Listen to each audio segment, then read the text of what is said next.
Ian has to run away again. He bumps into Jenny and tells her she isn't safe, but at that moment, more men appear behind the door, and Ian recognizes them from his past lives too.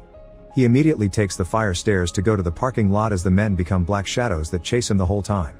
Ian eventually makes him to the street, where he manages to get into a taxi right before a creature grabs him. The car barely gets to do a couple of blocks before a beast jumps on top of it and begins stabbing the roof.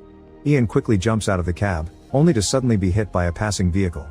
Bleeding out on the street, Ian is approached by Medea and the two guys, who kill him yet again. The next time he wakes up, Ian is inside a shoddy apartment, where he finds clear indications that he's an addict in this life. There's music playing rather loudly and a neighbor is knocking to complain about it. When Ian opens the door, he discovers Jenny lives downstairs and can hear the music too. Ian tries to communicate with her, but she notices the injection on his arm and gets so disturbed that she leaves.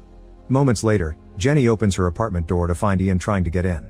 Scared, Jenny grabs a knife to defend herself, thinking Ian is a crazy junkie. As Ian tries to make her remember, he falls to the floor because his injection wound is bleeding and making him dizzy. Jenny rushes to the door to ask for help, but Ian immediately closes it as he begins mentioning things from previous lives, including Jenny's family that he isn't supposed to know about. These words make Jenny see a few flashes of memories, but before she can understand what's going on, a monster claw begins destroying the door.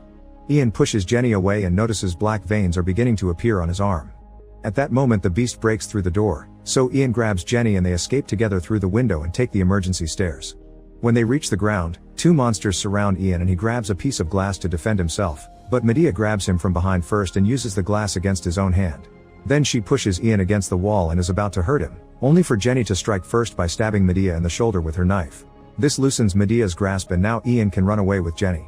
The duo runs through town and descends into the subway station, where Jenny steals a piece of fabric from a hobo to wrap up Ian's wound. She also admits that she now can remember the previous lives they went through.